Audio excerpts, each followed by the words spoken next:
Hello students, welcome to English grammar class.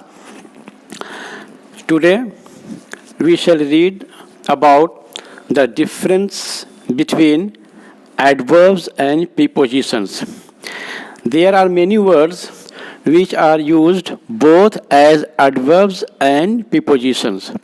So it is necessary to make a distinction between them. So let's know when the same words are given, how to identify which of them is an adverb and which of them is preposition, or when the same word will be adverb and the same word will be preposition. Now, several words are sometimes used as adverbs and sometimes used as prepositions. It is therefore necessary to distinguish between them. अब सबसे पहले जो है remember कीजिए कि what is a preposition. देखिए, preposition is a word that is placed before a noun और a pronoun. ये है प्रीपोजिशन का डेफिनेशन. प्रीपोजिशन में देखिए ये जो वर्ड है preposition, remember the meaning from this word. Pre means before. A position is placement of a thing. The preposition, okay, the preposition means position of a word before what? Before a noun or a pronoun. माने preposition का मतलब क्या होता है? Preposition वो word है जो noun और प्रोनाउन के पहले आता हो. यानी प्रीपोजिशन अगर होगा किसी सेंटेंस में तो उसके बाद ठीक प्रीपोजिशन के जस्ट आफ्टर प्रीपोजिशन एक नाउन या प्रोनाउन रहना चाहिए. ये प्रीपोजिशन का पहचान. एंड एडवर्ब क्या होता है? Adverb is a word that modifies a verb, an adjective और अनदर एडवर्ब. देखिए, एडवर्ब जो ये एडवर्ब है यहीं से याद रखिए कि एडवर्ब किसको मॉडिफाई करता है? खुद एडवर्ब को. और किसको करता है? एडी निकाल दीजिए, वर्ब बच गया तो वर्ब को. और एडी से एक वर्ड क्या होता है? एडजेक्टिव. तो खुद एडवर्ब से याद रखिएगा कि एडवर्ब मॉडिफाइज व्हाट?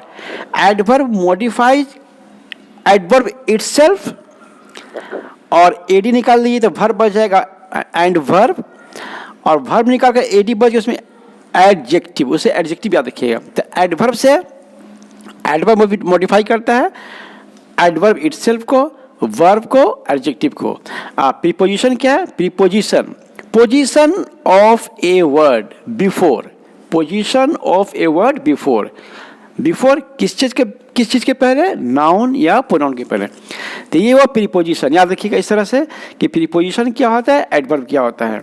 अब हम we will see some examples to know which word is preposition and which word is adverb.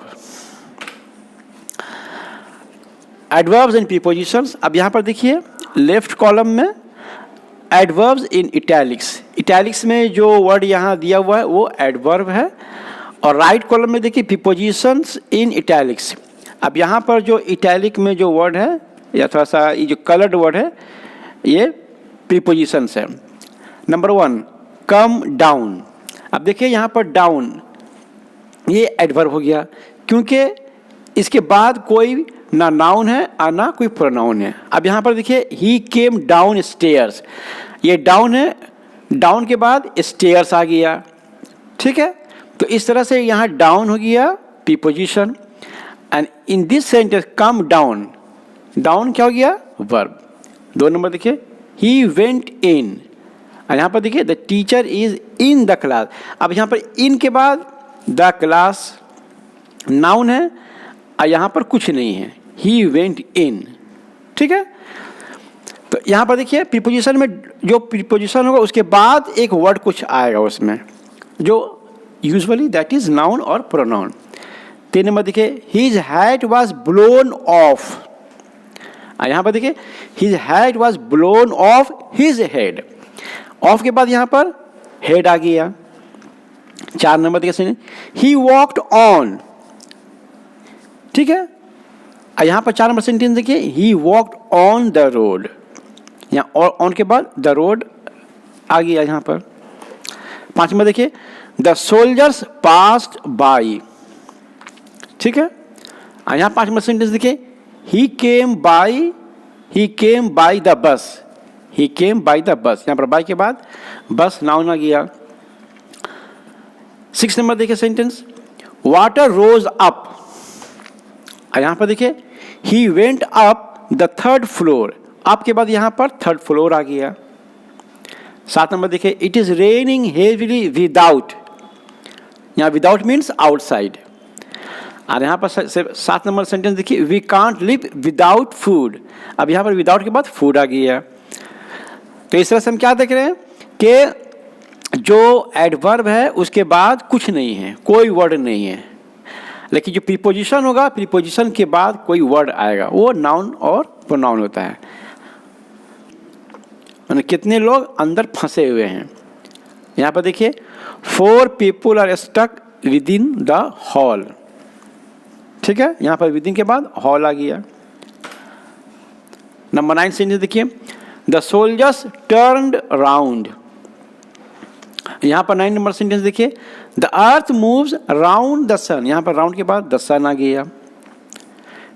Sentence number 10, he got off the bus and left his bag behind, यहाँ पर देखिए, the moon hid behind the clouds, यहाँ behind के बाद clouds आ गया, ठीक है। तो सारा वर्ड ये प्रीपोजिशन है।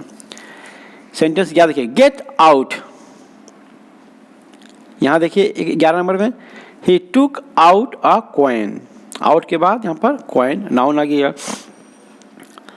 Sentence number 12, I have read the story through, यहाँ 12 नंबर सेंटेंस देखिए, the train pass through a tunnel, ठीक है, टनल आ गया थ्रू के बाद। 13, I have not seen him since, यहाँ 13 नंबर सेंटेंस देखिए, he has been absent since yesterday. 14 number sentence देखिए, the match is over, the match is over. यहाँ 14 नंबर सेंटेंस देखिए 14, the aeroplane flu over my building, यहाँ over के बाद building आ गया। यहाँ पर 15 नंबर सेंटेंस देखिए 15, last sentence, I heard a voice from above, यहाँ 15 number sentence, no one is above law, यहाँ अबव के बाद लॉ आ गया। तो इस तरह से हम लोग एडवर्ब्स और प्रीपोजिशंस को, सेम वर्ड को, सेम ही वर्ड है, जो प्रीपोजिशन भी है और एडवर्ब भी है, तो इस तरह से हम लोग डिस्टिंक्शन करेंगे, मतलब डिस्टिंग्विश करेंगे। हमेशा याद रखिएगा कि जो प्रीपोजिशन होगा, प्रीपोजिशन के बाद एक वर्ड आएगा, और जो एडवर्ब होगा, एडवर्ब के बाद कोई वर्ड नहीं है, वो किसी को गवर्न नहीं करेगा। एडवर्ब जो होगा वो किसी नाउन या प्रोनाउन को गवर्न नहीं, याद रखिएगा, adverb always governs verb, adverb and adjective, ठीक है। और प्रीपोजिशंस क्या होगा, नाउन या प्रोनाउन को गवर्न करेगा। तो ये था आज का मेरा लेसन्स, मैंने एडवर्ब्स एंड प्रीपोजिशंस के बारे में, इसको मैंने फर्ज को समझा दिया। हम उम्मीद करते हैं कि आप लोग का आज का लेसन अच्छा से समझ में आया होगा। Thank you very much.